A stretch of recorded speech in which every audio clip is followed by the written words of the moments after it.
1,500 രൂപയ്ക്ക് എണ്ണ അടിച്ച് മുരിങ്ങാക്കോലിനും വേണ്ടി കണ്ട് നമ്മൾ മലപ്പുറം പോയി എന്ന് പറഞ്ഞാൽ നിങ്ങൾ ആരെങ്കിലും വിശ്വസിക്കോ? വിശ്വസിച്ചേ പറ്റൂ. 500 രൂപയൊന്നുമല്ല കേട്ടോ, അതുക്കും മേലെ ചിലവാണേ. കാര്യം വേറെ ഒന്നുമല്ല കേട്ടോ, രാവിലെ അവല് സുബൈക്കുണ്ട് മുത്തമ്മയും കുട്ടികളും കൂടെ പെരപ്പുറത്ത് കയറിയിട്ട് മുരിങ്ങാക്കോല് പറിക്കണ ഒരു ഫോട്ടോ ഫാമിലി ഗ്രൂപ്പിൽ വന്ന് കിടക്കണ്ടേനു കേട്ടോ. വേണ്ടോല് പോരി വന്നാൽ തരാം എന്നുള്ളൊരു മെസ്സേജും അതിൻ്റെ അടിയിൽ കണ്ടു കേട്ടോ. പിന്നെ ഒന്നും നോക്കിയില്ല, വണ്ടി അങ്ങോട്ട് വിട്ടു. പറഞ്ഞു വൈകുന്നേരം മാടാളൊക്കെ കൂട്ടിലാക്കിയിട്ട് നമുക്ക് മഗ്‌രിബൊക്കെ നിസ്കരിച്ചിട്ട് പോകാമെന്ന് പറഞ്ഞു കേട്ടോ.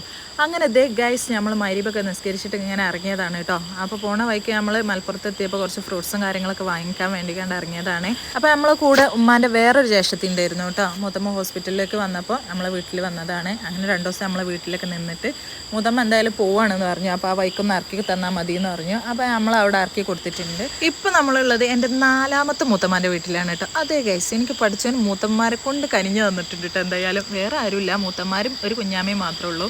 എന്തായാലും ഇപ്പം നമുക്കൊരു വെൽക്കം ഡ്രിങ്കിൻ്റെ ടൈമാണ്.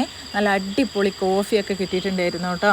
നമ്മൾ ഒരുപാട് വിശേഷങ്ങളൊക്കെ പറഞ്ഞ് കോഫിയൊക്കെ കുടിച്ച് ദേ ഗൈസ് നമ്മൾ ഈ ഒരു സാധനത്തിന് വേണ്ടിയിട്ടാണ് കേട്ടോ വന്നേക്കുന്നത്.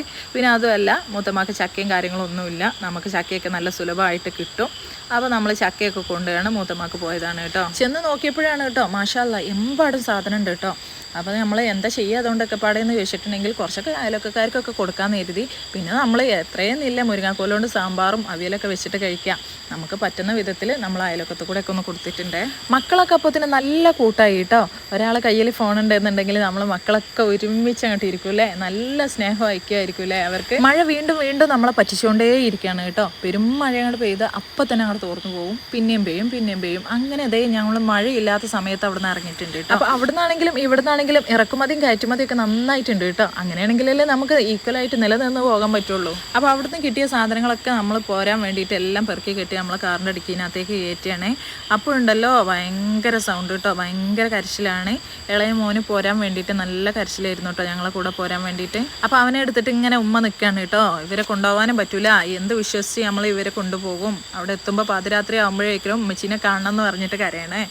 സംഭവം നമ്മൾ തിരിച്ച് വീട്ടിലെത്തിയിട്ടുണ്ട് കേട്ടോ ഗൈസ്. ദേ നമ്മൾ കാറിൽ ആദ്യമായിട്ടാണ് നമ്മൾ വീടിൻ്റെ സൈഡിലൂടെ ഞാൻ പോകുന്നത് കേട്ടോ, കാറിൽ കയറിയിട്ട്.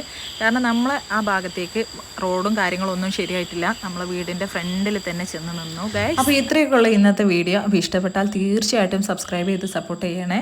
Okay, by.